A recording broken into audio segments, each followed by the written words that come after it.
Falarei sobre a traição baseado no versículo que Judas traiu a Jesus. Judas naquele momento representava a igreja, ao lado dos outros discípulos que participavam da Santa Ceia. Judas foi a igreja que trocou Jesus por Mamon, igual fazem muitas igrejas traindo seu esposo pelo dinheiro. Judas é o tipo de igreja que se vende ao mundo por 30 moedas, ou seja, aquela igreja que se vende ao mundo por pouco, uma igreja materialista. Tem irmão que deixa Cristo por um carro, que é um pedaço de lata, e também por mulher que é um pedaço de carne. Tanto a lata como a carne são perecíveis, e a terra irá consumir. Irmãos que vendem a salvação por pouco, esses são fracos. E não importa se está há 50 anos na igreja, viveu todo esse tempo de joelhos diante das coisas do mundo, adorando e dando mais valor a isso do que às coisas de Deus. Tudo isso é um tipo de traição, adultério espiritual, prostituição espiritual com o mundo. Jesus perdoou a traição de Judas, mas ele não quis se perdoar, e não se arrependeu igual a Pedro, e deixou o remorso levá-lo ao suicídio. Judas jogou fora a sua salvação. Ele não quis e escolheu o seu caminho, mas naquela ceia com o Mestre, Cristo, sabendo de sua traição, já tinha lhe perdoado antes dele o trair. Essa é a lei da graça e do amor. Tem irmãs que não perdoam a traição do seu esposo que lhe trocou por outra mulher, prefere ir para o inferno, mas não libera o perdão. Irmã, o que está sentindo? Jesus sentiu ao ver um dos seus discípulos o trair. Ele sentiu a mesma dor que a irmã está sentindo. Judas naquela ceia com os demais representava a igreja, a noiva de Jesus, e não foi fácil ele ser traído pela sua noiva por muito pouco, apenas 30 moedas. Jesus perdoou, e você tem que perdoar. Irmãos também que foram trocados por outro, a sua esposa o deixou para viver com outra pessoa, e não fique com pensamentos de matar ela. Não deixa que a maldição dos jornais de homens matando mulheres venha contaminar a sua vida. Não faça nenhum mal. Jesus entende o seu sofrimento. Ele é o seu advogado e sabe quem errou, mas o perdão tem que liberar. Perdoar uma traição conjugal não significa que você pode aceitar a pessoa de volta. Eu fui traída pelo meu esposo, fui chamada de chifruda pelos ímpios da minha rua. Eu repreendi dizendo espiritualmente: quem carrega a marca de Satanás, que são os chifres, não sou eu. Não vivo servindo a ele para ter os seus chifres. O bezerro sempre herda os chifres dos touros por nascerem de sua prole. Os filhos herdam as características dos seus pais. Eu não sou filha de Satanás, porque eu perdoei o meu esposo e continuei com ele.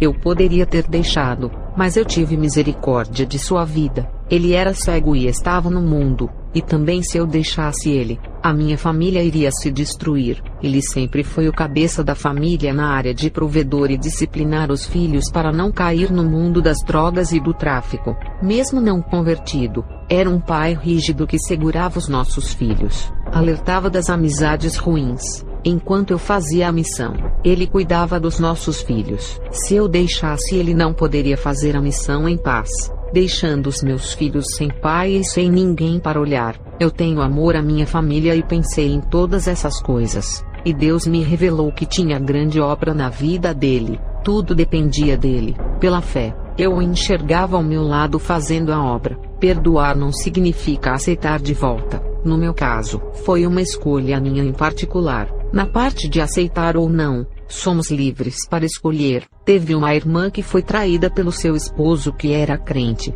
e quando ela descobriu, pediu para ele ir embora de sua casa. Ele foi. Eu disse para essa irmã perdoar ele, para limpar o seu coração. Essa irmã o perdoou, mas disse que não queria voltar para ele, que se arrependeu. A outra mulher com quem ele estava vivendo não era crente, e fez ele sofrer muito e não deu valor a ele. E Deus me mostrava essa irmã se envolvendo com um ímpio e caía no adultério, e depois não dava certo, e se envolvia com outro e caía no pecado sexual e não dava certo, e ela passou a viver um ciclo de maldição sentimental, de ficar com um e com outro, se desviando do caminho de Jesus. Essa irmã era fraca, não conseguia viver sozinha sem ninguém. Eu passei a revelação para ela e disse assim: se for para viver uma vida se prostituindo com um e com o outro, é melhor voltar para o seu esposo, e assim Deus dará o livramento. e aquela irmã me disse que estava pensando em arrumar uma pessoa para ela, mas no fundo do seu coração, queria retornar para seu esposo, mas o orgulho não queria ceder porque ele havia traído a sua confiança. Ela o amava, mas estava ferida, e Deus queria curar ela dessa ferida se ela orasse. Essa irmã voltou para o seu esposo e teve um livramento, pois o diabo estava preparando um homem ímpio que iria fazer ela cair, e tirá-la do caminho da graça. Tem irmãos da igreja que são traídos pela pessoa que não esperava, irmãos que tomaram calotes, emprestaram dinheiro e não receberam, e desenvolveu um ódio contra o seu irmão. Não deixe que o amor ao dinheiro seja maior do que o amor ao próximo. Perdoe, irmãos que fizeram negócios com outros. O chamado eles fizeram um rolo, que é uma troca de bens ou algum material. Alguém saiu no prejuízo, e o irmão que foi prejudicado se afastou e ficou com mágoa no coração. Libere perdão, não jogue a sua salvação fora por coisas materiais. E tem aquele irmão que fez de tudo para uma pessoa, e em troca foi traído a sua confiança e se decepcionou com essa pessoa, e a amaldiçoou por quebrar a confiança. Não faça isso. No mundo espiritual, quem pratica o bem é recompensado. Você fez a sua parte, a pessoa ingrata não reconheceu, e ainda o prejudicou. O mundo espiritual contempla as maldades das pessoas, e tudo começa a dar errado para ela. É a lei do retorno. A pessoa atrai maldição em sua vida sem precisar ser amaldiçoada, e vive uma vida amaldiçoada por abrir uma legalidade, e ainda ao morrer, vai colher 100 vezes no inferno pelo mal que fez. Continuem fazendo o bem, queridos irmãos e irmãs. Conheci um pastor que levou o currículo desse irmão para a empresa onde trabalhava, e fez de tudo para esse irmão entrar na empresa. Quando esse irmão entrou na empresa, ele se desentendeu com o pastor na igreja e começou a persegui-lo no trabalho inventando calúnias, e fez o maior inferno na vida do seu líder, até que o chefe daquele setor da empresa demitiu o pastor pelas discussões dele com esse irmão. Isso foi uma traição de alguém que foi tirado do deserto, passava fome e foi um ingrato contra o seu próprio pastor, que foi um anjo que lhe ajudou. Sobre oferecer o perdão aos traidores, temos que lembrar que Jesus perdoou o povo de Israel que o traiu na morte de cruz. Hoje tem muitas igrejas que ainda traem a Jesus por muito pouco. Tem crentes que traem a Jesus pelo pecado, e mesmo assim, ela perdoa o coração arrependido. Jesus tem perdoado ateus, feiticeiros e pessoas que odeiam a ele. Essa é a lei do amor. Amai o vosso inimigo. Falarei sobre como Deus revoga as leis no mundo espiritual. Isaías 38 verso 1 ao 5. Naqueles dias, Ezequias adoeceu de uma enfermidade mortal, e veio a ele o profeta Isaías, filho de Amós, e lhe disse: Assim diz o Senhor, põe em ordem a tua casa, porque morrerás, e não viverás. Então virou Ezequias o seu rosto para a parede, e orou ao Senhor, e disse: Senhor, peço-te, lembra-te agora de que andei diante de ti em verdade e com coração perfeito, e fiz o que era reto aos teus olhos. E chorou Ezequias muitíssimo. Então veio a palavra do Senhor a Isaías dizendo: Vai e diz a Ezequias: Assim diz o Senhor, o Deus de Davi teu pai, ouvi a tua oração e vi as tuas lágrimas. Eis que acrescentarei aos teus dias 15 anos. Deus mentiu em suas palavras por mudar de ideia? É claro que não. Ele é Deus onipotente e está acima de qualquer lei. Ele muda o tempo e determina o que vai acontecer. O que aconteceu com o rei Ezequias?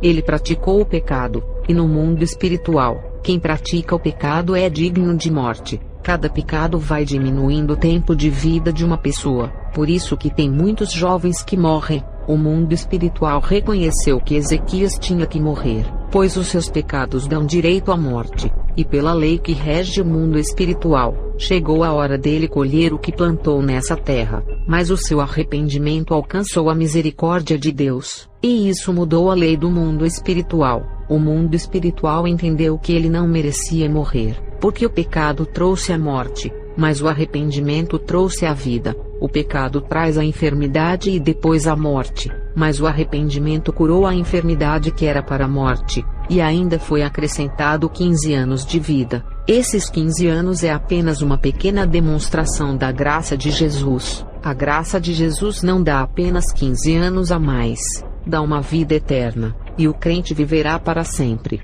Ezequias teve 15 anos aqui na terra, mas ganhou muito mais ao se encontrar com Deus. Nos dias de hoje, Jesus pode aumentar a vida dos seus filhos pela sua graça, e fazer viver 80 ou mais anos, como pode ter pressa de levar os seus ainda na juventude, e aqueles que viveram poucos anos na terra, viverá eternamente no céu. Isso é graça. A graça aumenta os dias de vida na terra, e o pecado diminui o tempo de vida. A graça dá vida eterna, enquanto o pecado dá a morte eterna. O pecado irá fazer a pessoa morrer infinitamente no inferno. Eu conheci um jovem que o tempo de vida dele estava abreviado por causa do pecado. Ele iria morrer em 2 meses aos 16 anos. Ele se converteu, e hoje está com 30 anos. A graça revogou a lei de morte que o condenava a morrer na adolescência. Também conheci uma moça que Deus tinha uma grande obra em sua vida. Ela iria pregar nos Estados Unidos. Deus iria fazer dela uma grande missionária. Essa moça não quis nada com Deus e nunca se converteu. Afinal, Deus mentiu, ou não cumpriu com a sua palavra. Deus revogou a lei. A promessa de levar ela nos Estados Unidos dependia dela. Como ela não se converteu, Deus repassou essa promessa para outra pessoa. Mas a sua obra não irá ficar sem fazer. Quando Deus levou Elias, levantou Eliseu. Quando Moisés morreu, Josué foi levantado para o substituir. O apóstolo Paulo morreu, mas deixou Timóteo em seu lugar. A obra de Deus não para. Os antigos homens de Deus que eu conheci na década de 80 morreram, mas Deus levantou outros para os substituírem. E aqueles que são rebeldes, e Deus tem promessa de levantar e levar a lugares longe. O tempo está passando. Jesus está voltando. Ele não pode lhe esperar a tomar uma decisão para o servir. Jesus irá levantar outros em seu lugar. Ele vai revogar as promessas que falou em sua vida. Irá retirar as suas palavras. Um jovem crente de 19 anos que Deus queria levá-lo aos 4 cantos do mundo. Ele se envolveu em namoro, casou, fez várias faculdades e chegou ao doutorado em sua formação. Conseguiu bons trabalhos. Teve muitos filhos e se envolveu no materialismo anos e anos até ficar idoso, cansado, e já tinha muitas propriedades em seu nome. Esse idoso de 78 anos ficou doente, e Deus me revelou toda a sua vida. Ele é arrependido dos seus pecados e por não se interessar em pregar nos 4 cantos do mundo. Todas aquelas coisas materiais lhe trouxeram enfado por trabalhar muito, e agora iria morrer sem curtir tudo aquilo que conquistou com seu suor. Tudo ficou para os seus filhos que irão usufruir em seu lugar. Esse idoso ajuntou tanto tesouro na terra, e esqueceu de ajuntar os tesouros no céu. Não estou sendo contra quem estuda para ter um bom emprego, para dar o melhor para a sua família. Estou falando que esse idoso teve muito tempo para fazer a obra de Deus, e se dedicou a vida inteira ao materialismo, e nada do espiritual que era em primeiro lugar. Ele arrependido se reconciliou. Eu orei por ele, e dias depois faleceu. Ele foi salvo, mas não irá receber os galardões. Quem não trabalha para Deus, não pode receber também. E tem gente que fala, Deus não pode falhar em suas promessas. Eu disse assim, Deus não falha, mas os homens falham em não se colocarem na posição para o servir. Teve um irmão que disse, que Deus quando tem promessa irá cumprir de qualquer jeito. Ele é fiel. Eu disse a ele, Deus só cumpre, se a pessoa quiser. Existe o livre-arbítrio de escolha, e Deus pode sim revogar as suas promessas. Eu digo, ele pode voltar atrás naquilo que ele disse. Deus voltou atrás com o rei Ezequias, determinou a sua morte, e depois tirou a sentença e lhe acrescentou mais anos. Mas por que ele revogou? Porque Ezequias se colocou na posição que Deus queria. Se Deus tem promessa de usar alguém e levar em vários lugares do mundo, ele irá cumprir se a pessoa se colocar na posição. Jamais irá levar uma pessoa em pecado para usar nesses lugares. Ele não pode usar quem não abandona o pecado. E tem aquele louvor gospel, eu não morrerei, enquanto a promessa não se cumprir. Quem tem promessa de Deus, não morre não desiste não. E tem a fé de Abraão, um louvor mentiroso. Temos que ter cuidado com essas músicas gospel. Eu conheci muitos jovens que Deus tinha promessa de fazer deles grandes vasos de honra, pregadores da palavra nessa terra. Esses jovens morreram, uns assassinados, e outros de overdoses e acidentes de motos. As promessas de Deus não seguraram as suas vidas, porque eles escolheram o caminho da morte. Nada se cumpre se a pessoa não quer, não é por força e nem por violência, mas pelo Espírito. Tudo é pela graça e pelo amor. Temos o livre-arbítrio. O idoso que faleceu, Deus tinha promessa de levar ele aos 4 cantos do mundo e revogou as promessas. Ou seja, voltou atrás de suas palavras porque ele não quis.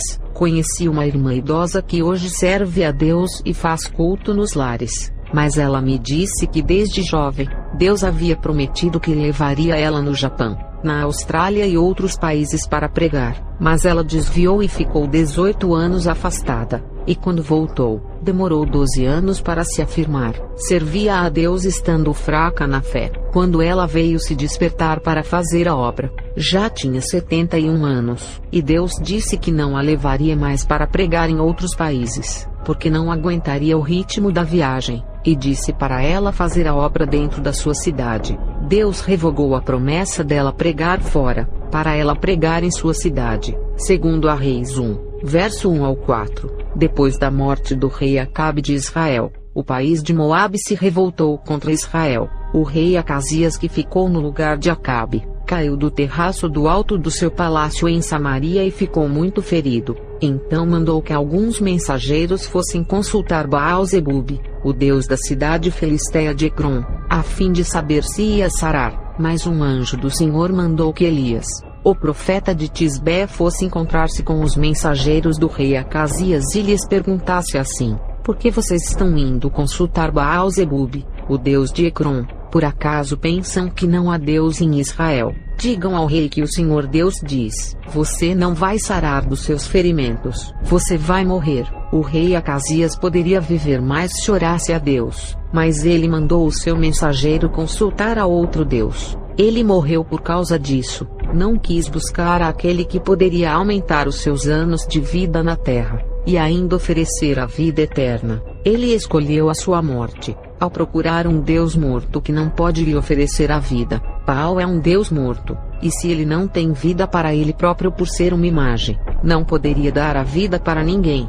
A promessa de vida para Acasias foi revogada, e a lei da morte veio para ele. Uma lei foi revogada para outra lei ser implantada. Isso é o mundo espiritual. Ester 7 verso 9 e 10. Arbona, um dos eunucos do palácio, lembrou: Majestade, Ramã acabou de mandar erguer uma forca de 25 metros para enforcar Mardoqueu, o homem que salvou a vossa vida. Essa forca ainda lá está junto à casa dele. Enforquem-no lá, ordenou o soberano. Assim fizeram, e a ira do rei apaziguou-se. Isso é um exemplo que acontece no mundo espiritual. A lei de morte é revogada contra o justo, mas o ímpio que armou a cilada para matar o homem de Deus é morto pela própria cilada. Eu já vi um homem querer matar um homem de Deus. Queria traí-lo para a floresta e não conseguiu realizar os seus intentos. E outro homem amigo dele o chamou para a floresta e ali o assassinou. Provérbios 26 verso 27.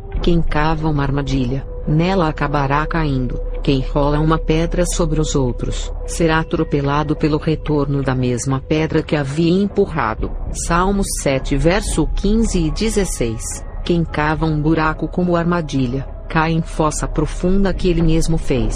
Salmos 9 verso 15. Os povos caíram na cova que com astúcia abriram, no laço que ocultaram, seus pés se prenderam. E o pecado no mundo espiritual traz promessas de morte e destruição, e abrevia os anos de vida dos rebeldes, revogando as leis espirituais que cooperavam para viverem muitos anos. Os jovens da década de 50 e 60, mesmo sendo ímpios e não terem se convertidos, hoje são idosos por não se afundarem em seus pecados. Nesse tempo, o pecado não estava terrível igual nos dias de hoje. Não tinha redes sociais, e a tecnologia era precária, como a televisão preto e branco que os pobres não tinham acesso, somente os ricos. Os filhos não saíam de casa para as festas, obedeciam às ordens dos pais, diferente de hoje que não obedecem e saem, fazem coisas às escondidas, e as festas que eles vão, é pior do que as festas das décadas antigas. Os bailes de hoje são pura sodomia e extravagância nas drogas e bebidas, sexo dentro dos bailes. A contaminação está pior. Quanto mais se afundam no pecado, mais o tempo de vida é abreviado. Antigamente os jovens não eram tão extravagantes ao pecado igual essa geração. Por isso que os jovens da geração antiga estão vivos e idosos, e os jovens dessa geração morrem por overdose, AIDS e outros tipos de doenças. Falarei das bruxas e seus poderes do ocultismo. As bruxas na década de 60 consagraram um terreno para os espíritos malignos. Elas se reuniam para fazerem rituais naquele terreno, com as gramas rasteiras e cercadas de florestas, e por causa do ritual que era feito ali, a terra ficou fértil, e tudo o que se plantava nascia. Mas o terreno que estava abandonado tinha um dono que morava em outro estado e tinha vendido a terra para um empresário que construiu a fábrica. As bruxas tiveram que procurar outro local para fazerem os seus rituais. Quando a fábrica de brinquedos foi inaugurada, os trabalhadores começaram a trabalhar, e acidentes aconteciam de forma inexplicável. Mortes dentro da fábrica começaram a acontecer, e à noite os trabalhadores começaram a ouvir barulhos de pisadas, vozes, objetos caindo no chão e aparições de fantasmas. O dono da fábrica procurou uma das bruxas da escola querendo uma solução,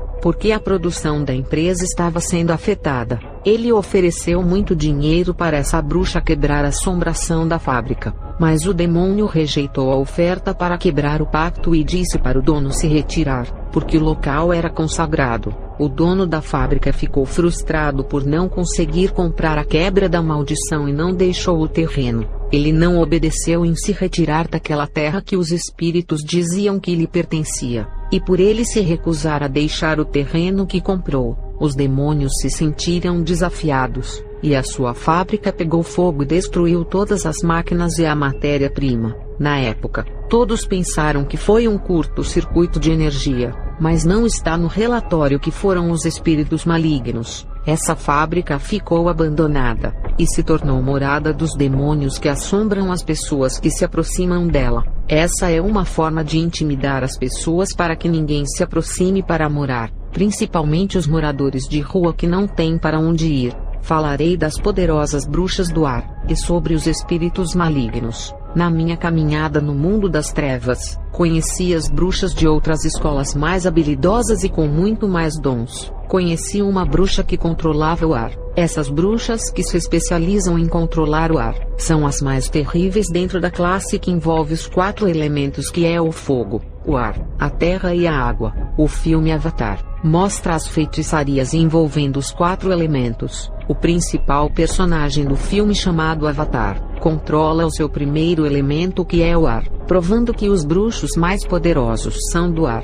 As bruxas do ar recebem o dom para serem as instrutoras e ensinarem nas escolas. A bruxa do ar recebe um dom de adivinhação e descobre mentiras, aqueles segredos escondidos de traição. Ninguém consegue enganá-las escondendo seus segredos, porque elas sabem de tudo através da revelação das trevas. As bruxas do ar têm ligação com as potestades dos ares. Teve um rapaz que estava morrendo, e quando ele perdeu a respiração, uma bruxa do ar fez uma pequena corrente de vento na palma da sua mão, e colocou sobre o nariz do rapaz, e ele viveu. O rapaz estava quase morto e não respirava, mas com uma pequena corrente de ar sobre o seu nariz, ele acordou.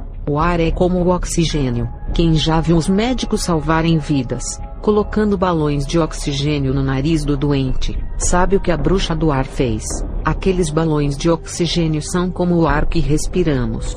Como elas controlam o ar, essas bruxas podem tirar o ar da respiração de uma pessoa. Elas podem, através da magia, não deixar o ar entrar nas narinas das pessoas. E sem o oxigênio, a pessoa fica sufocada e morre. Uma mulher que discutiu com uma dessas bruxas, um dia depois morreu com falta de ar, deu parada respiratória. A moça foi asfixiada. As bruxas do ar recebem muitos conhecimentos espirituais das trevas, e controlam os espíritos dos 4 pontos cardeais do planeta, ou os demônios dos 4 ventos que vêm do norte, sul, leste e oeste. Os espíritos são constituídos de ventos. Essa foi minha experiência que tive na bruxaria. A presença deles apagam as velas e até fogueira, porque são como ventos. Os ventos podem lançar um objeto longe, e ninguém consegue enxergar essa corrente de ar. Os espíritos são as mesmas coisas de um vento. Eles são invisíveis, e podem lançar objetos para longe. Percebam o fenômeno poltergeist, porque eles conseguem tocar em objetos mesmo sendo invisíveis, porque são como uma corrente de ar, que impulsiona qualquer objeto para longe. Se eles fossem invisíveis como apenas um vácuo sem ar, não existiriam, e seriam como um espaço inexistente no meio do nada. Se eles existem, é porque foram criados de alguma coisa, e as bruxas do vento conseguem manipular o ar atmosférico criando tempestades de areia, furacões, e podem fazer uma casa se destruir inteira com um vento forte criado. Pode fazer qualquer objeto voar e pessoas também. Elas podem voar, e manipular todos os pássaros controlando seus voos. Também derrubam helicópteros e aviões. É claro que dentro dessa classificação de bruxas do ar, existem níveis espirituais para se evoluírem dentro dessa área. Não são todas as bruxas que conseguem controlar um avião e navio de grande porte. As mais fracas conseguem controlar objetos pequenos os fazendo voar. Mas as bruxas mestras do ar, que já atingiram um alto nível, podem causar ondas gigantes do mar através do vento. Como os espíritos são feitos de ventos, essas bruxas conseguem manipular e controlar eles. Tem casos em que as bruxas prendem o espírito maligno dentro de uma garrafa, e quando visitam uma casa, soltam aquele vento da garrafa para trabalhar dentro do lar. É só destampar a garrafa que o demônio sai, porque quem domina o vento pode pegar o espírito como se fosse um brinquedo e carregar para qualquer lugar. A lenda do mágico da lâmpada Aladim. O mágico que sai da lâmpada é um demônio, e a pessoa que carrega a lâmpada é a bruxa que manipula o vento. Aladim fala para a pessoa que está segurando a lâmpada: pede 3 desejos. E a pessoa pede, e o mágico realiza. Isso é subliminar. A bruxa que carrega a lâmpada pede ao demônio que está preso para realizar os seus planos malignos. Tem casos em que as bruxas levam esses espíritos presos em uma garrafa ou objeto parecido para as igrejas e soltam os demônios como um vento impetuoso. Causam aquele Pentecoste. As bruxas do ar recebem muita inteligência sobre o mundo espiritual do lado das trevas. Falarei das terríveis bruxas que controlam a água. Eu também conheci bruxas que controlavam a água. Assim como a água muda de forma e se transforma em gelo, ar e líquido, que são os 3 estados da água: líquido, sólido e gasoso. Essas bruxas da água têm facilidade de assumirem formas de animais como porco, cobra, cavalo, jacaré e outros. Também assumem as formas das pessoas. Não importa se é morta ou viva, essas bruxas recebem o dom de controlar as emoções das pessoas. Assim como a água do mar pode estar em fúria ou tranquila, essas bruxas podem fazer uma pessoa tranquila ficar furiosa, ao ponto de assassinar uma pessoa. A vida sentimental é igual à água, que pode estar furiosa ou calma por envolver as emoções. E as bruxas da água conseguem controlar as vidas sentimentais, como unir casais e destruir eles também. Se as bruxas quiserem, conseguem fazer qualquer homem se apaixonar por elas lançando feitiços nos corações. Elas podem manipular as mentes das pessoas e fazer elas obedecerem às suas ideias. As bruxas da água conseguem entrar dentro do subconsciente da pessoa e colocar pensamentos malignos. Um crente sonhou tendo relações sexuais com uma mulher, porque uma bruxa conseguiu ver uma abertura de legalidade espiritual em sua mente. Uma irmã foi atacada por uma bruxa na mente, e sonhou que ela estava no inferno. Essas bruxas podem entrar dentro do subconsciente, entrar no sentido de conseguir fazer a magia entrar no cérebro, e fazer qualquer pessoa sonhar com ela tendo relações sexuais. A bruxa mestra lançou uma magia na minha mente, e entrou no meu subconsciente para conversar comigo, passando orientação espiritual de como agir. Quando eu fui ao país chamado Canadá, na década de 90, no ano de 1991, Eu estava dormindo, quando recebi essa orientação através da telepatia da bruxa mestra. Essas bruxas podem fazer uma pessoa ter vários pesadelos todas as noites. Um jovem que desafiou uma bruxa da água, começou a ter pesadelos todas as noites sonhando com o mesmo sonho, que ele era perseguido por vários homens. E em cada sonho ele morria com uma morte diferente, mas o homem que o matava em todos os sonhos era o mesmo. Esse jovem foi internado no manicômio como louco. Ele ficou perturbado com o mesmo sonho. Irmãos que sofrem ataques em suas mentes e estão sonhando com coisas ruins. Os dardos entraram em suas mentes, por isso estão sonhando com essas coisas.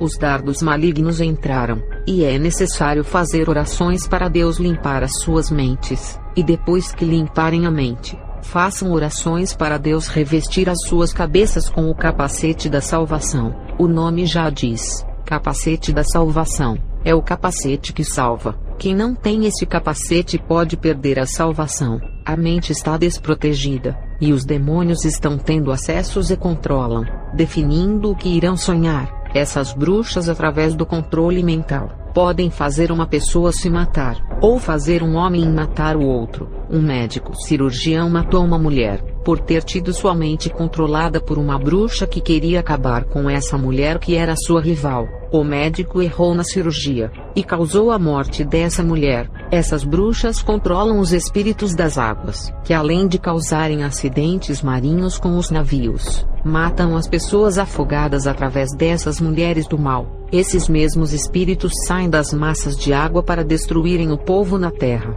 Elas não conseguem entrar na mente do verdadeiro crente por ser revestido do capacete de Deus. Falarei das maléficas bruxas do fogo. Eu conheci as bruxas do fogo que, além de manipularem esse elemento, podem fazer coisas absurdas no mundo espiritual. Um caçador do Mato Grosso que morava isolado dentro de uma pequena região da floresta longe da cidade, resolveu querer matar uma bruxa que fazia rituais ali perto. Esse homem ficou incomodado com a presença dessa bruxa, e com sua arma queria matá-la. Um espírito maligno alertou sobre a intenção desse homem em querer matá-la. Esse caçador morava em uma casa de madeira, e essa bruxa do fogo, através da magia, incendiou a casa de madeira com o caçador dentro. Essas bruxas do fogo gostam de ficar na floresta e testar suas magias nas árvores.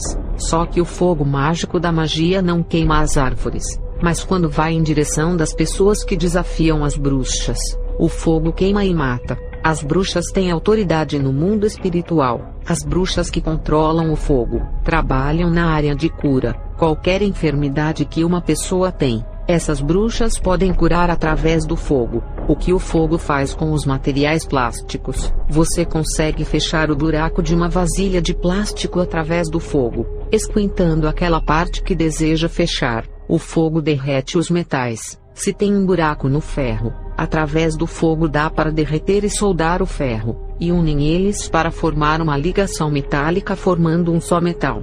As bruxas do fogo conseguem fechar uma ferida dentro da pessoa, e também fechar as feridas externas da perna, barriga, peito, costas e cabeça. Eu já vi uma bruxa do fogo fechar um ferimento de faca de um homem que perdia muito sangue. Ele iria morrer de hemorragia, mas foi curado. As bruxas do fogo curaram tumores, câncer, cirrose, pneumonia, problemas no coração, levantam paralíticos, curam cegos, mudos e surdos. As bruxas do fogo, ao tocarem uma pessoa, transmitem um calor sobrenatural, fazendo pensar que é a unção da parte de Deus, mas tudo o que elas passam é energia para a matéria, eletrizando os íons do corpo das pessoas, carregando os elétrons de sangue. As bruxas do fogo, por causa desses dons, são procuradas pelos pastores que não querem pagar o preço para receberem os dons. Eles querem os dons muito fácil e vão procurar essas mulheres, e elas transferem os seus dons para eles. E os mesmos demônios que trabalham para as bruxas irão trabalhar para esses pastores.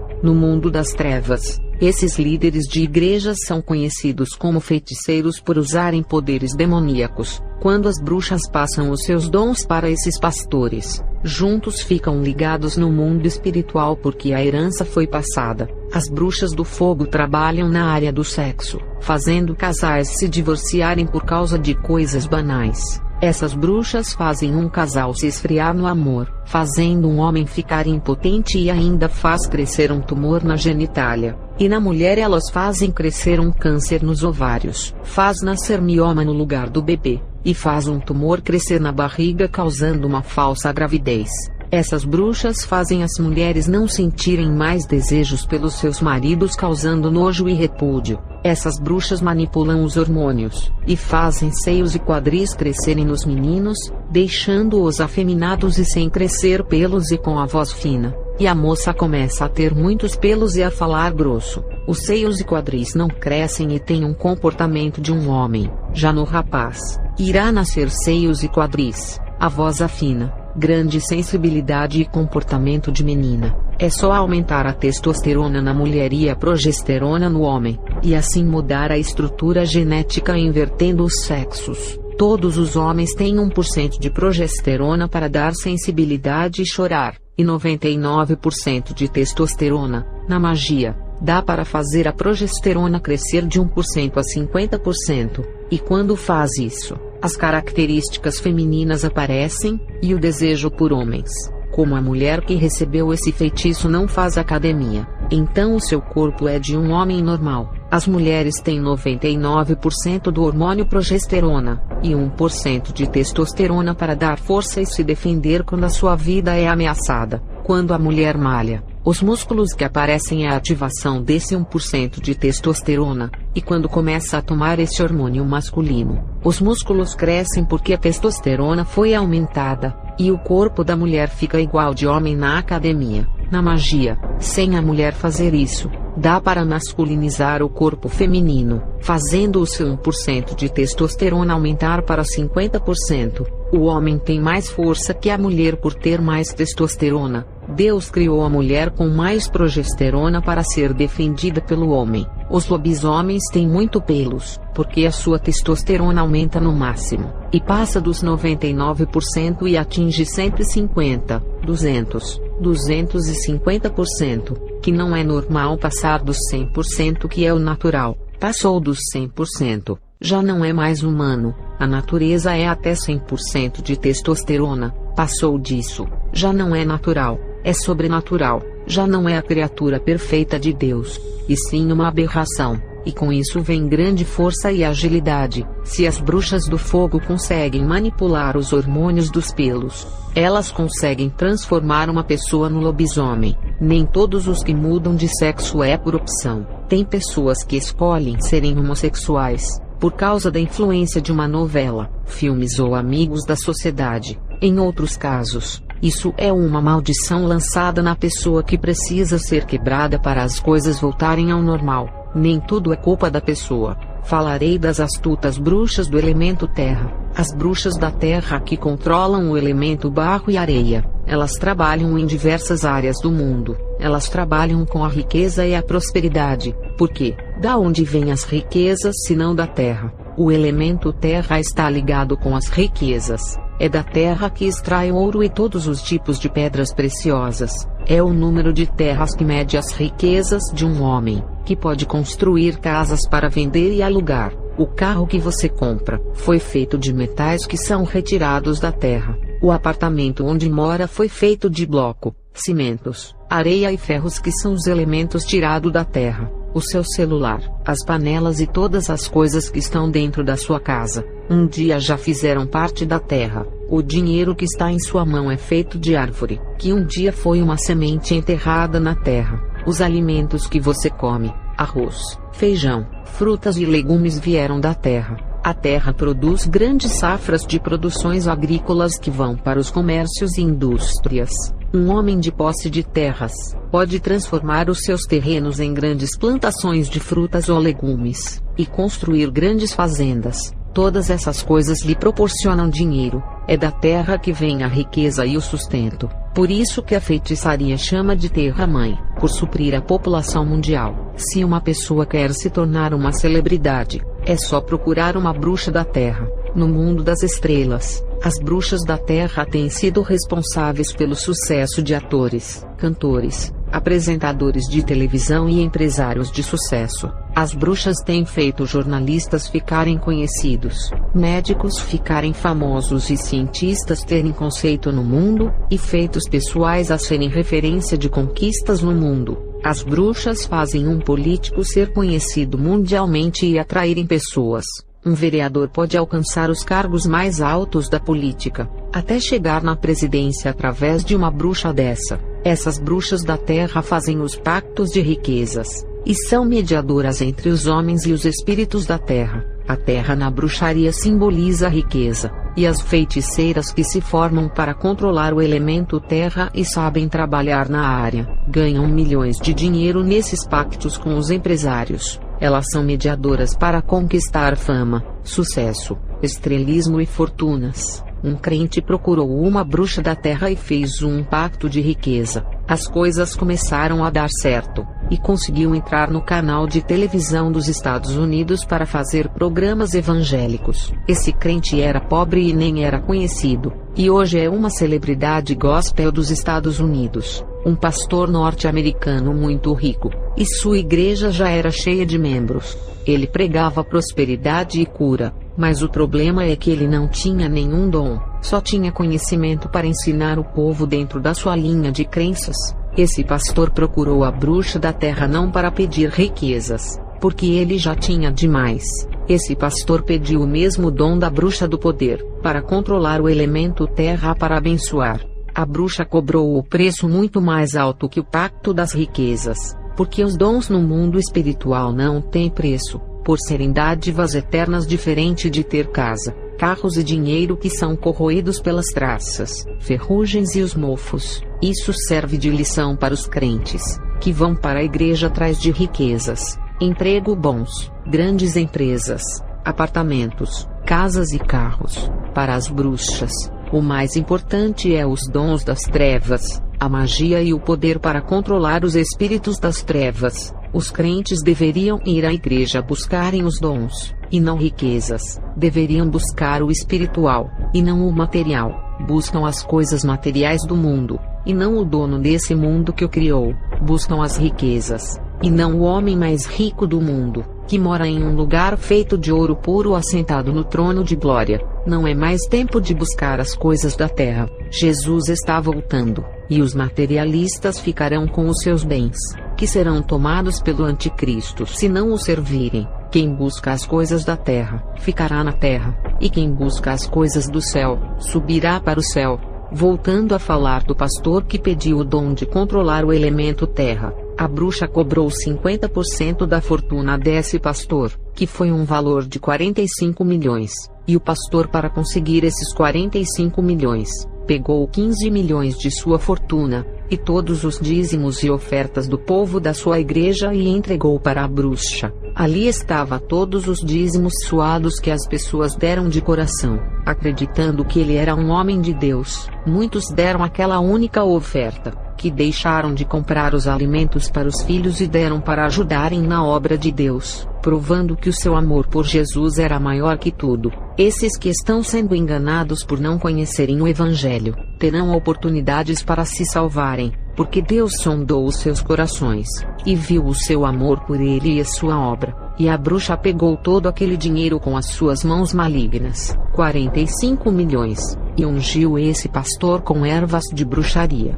e pegou nas mãos dele, e disse que onde ele colocasse as mãos prosperaria, e tudo o que falasse seria bênção. A transferência de unção foi passada para o pastor, que se tornou um bruxo do elemento terra, e quando ele voltou para sua casa, já era outro homem com um dom que ele comprou com o dinheiro. Ele se tornou um homem maligno revestido dos poderes das trevas, que pode controlar os demônios da terra que dão riquezas e prosperidades. A igreja desse homem dobrou. Ele profetizou empregos bons, riquezas, salários altos, o crescer de cargos nas empresas, e tudo isso acontecia em sua igreja. Esse pastor que recebeu o dom da prosperidade, quando ele abria a sua boca para profetizar bênçãos, as coisas começaram a se cumprir. Aquele que estava desempregado conseguia emprego, aquele que tinha um pequeno cargo na empresa se tornava chefe, aquele que trabalhava na empresa pequena era contratado para trabalhar em uma multinacional. Quem tinha sonho de ser um empresário, ele profetizava e acontecia. E tudo isso admiravam os membros que lhe chamavam de profeta. Várias pessoas saíram da miséria pelas suas profecias. Toda essa autoridade que ele conseguiu sobre o mundo material atraiu admiração. Todas as pessoas acreditavam que ele era homem de Deus. Tudo o que falava acontecia. Jesus multiplicou pães e peixes, e matou a fome da multidão, para que acreditassem que ele tinha a autoridade de Deus, e crescem de que ele era o Messias. E esse pastor, todos acreditavam nele porque fazia as pessoas prosperarem, e multiplicava os bens das pessoas profetizando. Ele usou o método da multiplicação dos pães e peixes de outra forma, fazendo o dinheiro multiplicar. Isso foi na década de 60, e as bruxas falavam desse grande bruxo. De tanto elas falarem, eu fui visitar ele em uma reunião. Ele já estava idoso. Ainda tem crente que fala, se a profecia se cumprir é Deus. Cuidado com essa afirmação, porque o diabo cumpre essas promessas. Ele também abre a porta de emprego, prepara casamento, dá dons e abre as portas ministeriais. Nem todas as profecias que se cumprem de prosperidade, empregos e bênçãos provêm de Deus. Tem que saber de que fonte está vindo essas profecias, se o profeta é de Deus ou não. Já vi um falso profeta profetizar uma porta de emprego grande para um rapaz temente a Deus que fazia a obra. Esse emprego tirou o rapaz da obra, e muitas mulheres bonitas que trabalhavam na empresa seduziram o rapaz que não resistiu, e caiu na fornicação com várias mulheres por ter um grande salário. O rapaz ganhava R$6.000 por mês fora os benefícios. Ele vivia desempregado em um deserto financeiro, e fazia a obra de Deus. Eu falo para vocês pensarem, essa porta aberta foi uma bênção ou maldição para a vida dele. A respeito dos pastores que buscam os dons das trevas ao invés dos de Deus, é tão difícil para esses homens deixarem os seus pecados para receberem autoridade no mundo espiritual da parte de Deus, e preferem comprar os dons do diabo, porque Deus não dá dons de um dia para o outro. Tem que orar muito e conquistar com o passar dos anos, mas tem aqueles que não têm paciência de plantar para colher, e querem tudo rápido, com o desejo de ver a sua igreja encher de pessoas. Eles querem atrair multidões com os dons para prenderem as pessoas em seus pastos, e assim viverem do dinheiro dos membros, não os tratando como filhos, mas como clientes. Falarei das falsas profecias que se cumprem. Tem crentes que receberam promessas de serem pastores e missionários para a obra de Deus, mas existe o tempo dele para cumprir essas promessas. Mas os demônios antecipam essas promessas abrindo portas falsas. Eu já vi um irmão que estava se preparando para viajar em um lugar. Deus disse para ele esperar a ordem de enviá-lo, e um demônio usou a boca de um profeta e disse: Deus lhe mandou ir para esse lugar. Ele foi pregar nesse lugar, e pagou um preço quase morrendo porque não estava preparado. Um pastor que Deus falou que iria lhe dar um ministério. Ele recebeu uma profecia de um profeta usado pelo diabo. O profeta disse que Deus naquela hora estava lhe entregando o mistério e que podia abrir. Olha a estratégia do diabo. A profecia se cumpriu no dia seguinte. Ele ganhou um terreno para construir a igreja, muitas cadeiras e uma caixa de som com um microfone. O que o inimigo não faz para o homem passar adiante de Deus e o desobedecer. A igreja desse pastor foi um fracasso, porque não era o tempo de Deus. A árvore não dá frutos antes do tempo de sua estação. Eu mesma entreguei uma profecia de casamento na igreja para uma moça. 2 meses depois apareceu um jovem de outra igreja pedindo essa moça em namoro. A moça disse para mim: a sua profecia se cumpriu rápido, irmã. Eu poderia ficar feliz por uma profecia se cumprir rápido, e desejar a felicidade para uma moça que esperou em Deus. Mas não foi isso o que aconteceu, e senti grande tristeza. Era o Espírito Santo triste em mim. E Deus na mesma hora me revelou assim: esse rapaz é um laço armado de Satanás para afastar a minha serva do meu caminho. E ali eu disse para a moça que a revelação não se cumpriu, e o rapaz que apareceu não era a pessoa certa. Tive que avisar, para ela não dizer que a minha profecia era falsa, e que o rapaz não era a pessoa certa. Os demônios queriam me enganar, fazer eu pensar que a profecia tinha se cumprido, assim como fez com a moça enganando-a. Se eu tivesse dito para a moça seguir em frente no relacionamento, ela iria me chamar de falsa profeta por profetizar casamento, e vinha destruição sentimental. A igreja que viu a profecia, iria me acusar de falsa profeta dizendo, profetizou o casamento, e a vida da moça foi destruída. Eu, sabendo que era uma armadilha de Satanás para destruir a vida sentimental dela, e me fazer passar por mentirosa, falei para ela fugir desse rapaz. E ela fez isso. Deus deu um grande livramento para a sua vida sentimental.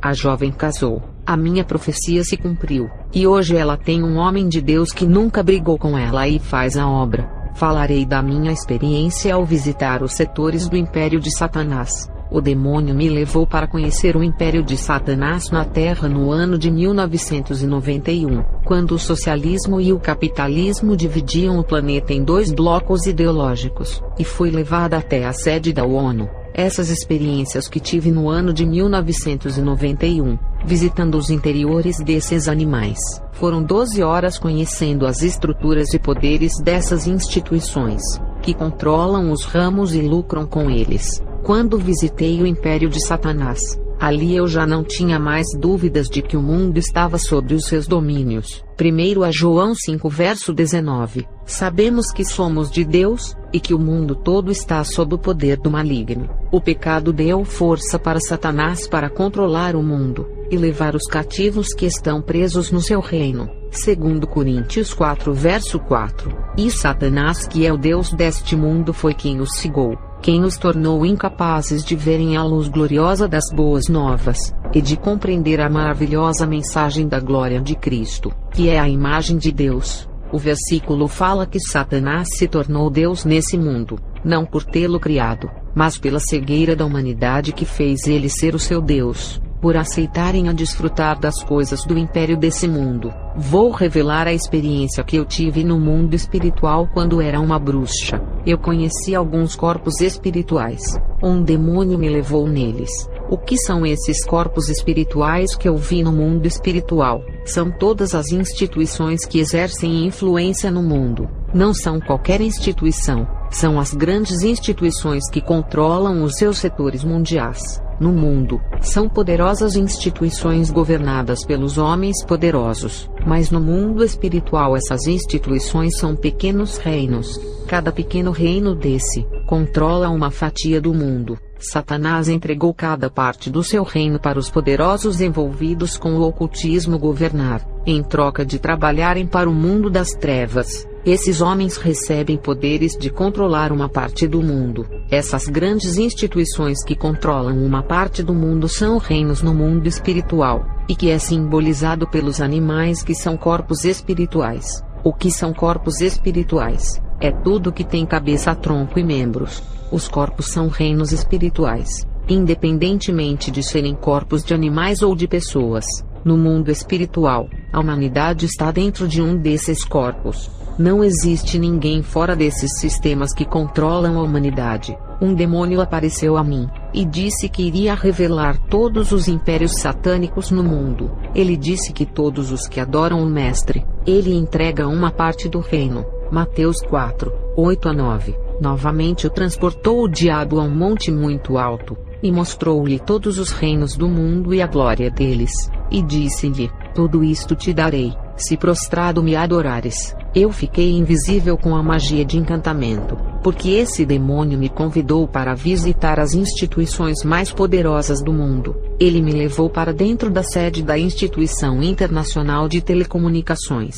A instituição de telecomunicação, quando eu me aproximei antes de entrar, espiritualmente falando, a forma dessa instituição era como uma formiga de asas gigantesca, e entramos pela boca da formiga, e de repente eu estava na cidade de Genebra, na Suíça, onde está a formiga de asas, a cabeça daquela formiga. Quando entrei, vi que dentro do cérebro, que é a mente, estava a poltrona de controle, e o demônio disse a mim, o líder que senta aqui é o Lin Zhao, o secretário dessa instituição, um comunista líder e responsável pela tecnologia mundial, meios de comunicações, meios televisivos, redes sociais e internet.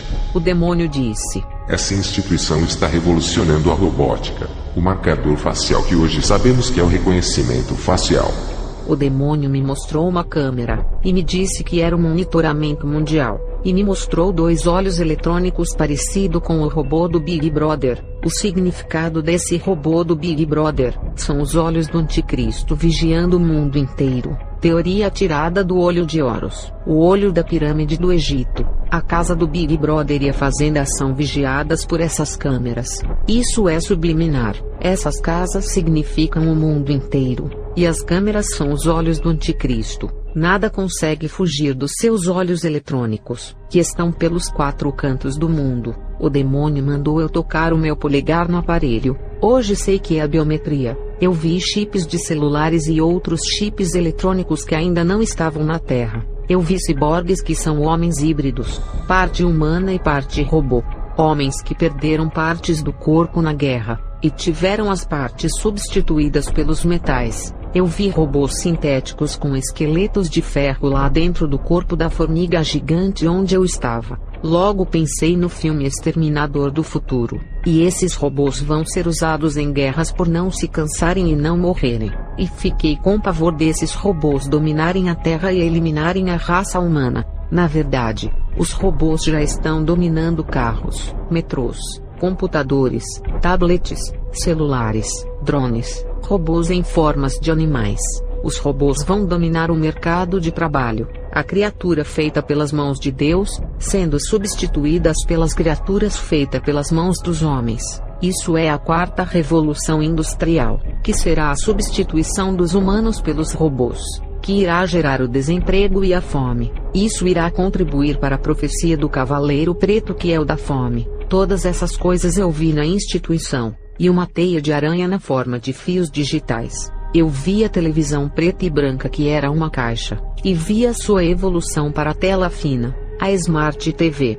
Na época, pensei que era uma tela de vidro revestida de plástico preto. O demônio disse que eram as redes de telecomunicação, que na época eu não entendia, mas agora que já estão na Terra consigo decifrar, que eram as redes sociais como Facebook, WhatsApp, Tinder e outros aplicativos de relacionamento. Essa instituição foi chamada de Reino Tecnológico, representado por uma formiga de asas. As antenas dessa formiga pareciam torres de transmissões que emitem sinais para toda a Terra, e o voo dessa formiga significava a velocidade que a tecnologia avançou e dominou a Terra, a velocidade que as informações por meio da televisão e internet são passadas. A mente dessa formiga recebia informações do inferno de evoluir a tecnologia e inventar mais tecnologia. A poltrona do homem estava vazia. Ele era quem estava na liderança dessas invenções.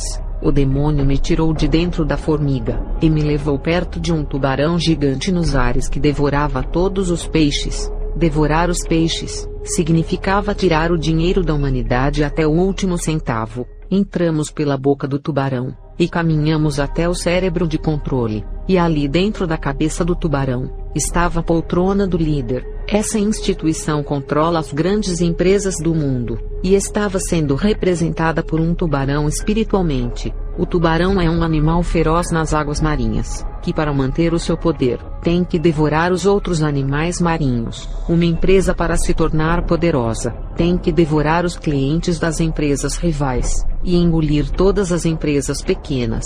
A função da instituição era fazer empobrecer os pequenos comerciantes. O demônio disse: esse é o império da economia, da onde se controla todo o dinheiro. Essa instituição se chama Organização Mundial do Comércio, o império financeiro de Satanás.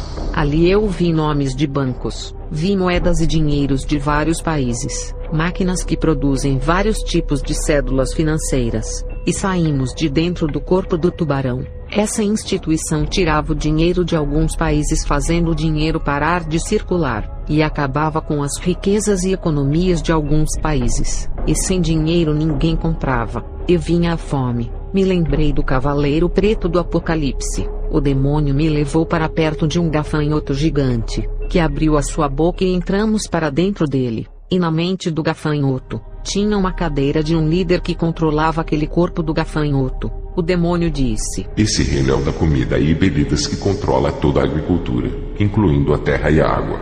Vi uma água de esgoto sendo tratada. A água era cheia de químicas que faz o mal, e os alimentos feitos em pó, muitos enlatados e conservantes. Não vi nada de natural, só coisas feitas pelas mãos dos homens e não feitas pelas mãos de Deus. As frutas, legumes e ervas feitas pelas mãos de Deus, estavam todas adulteradas.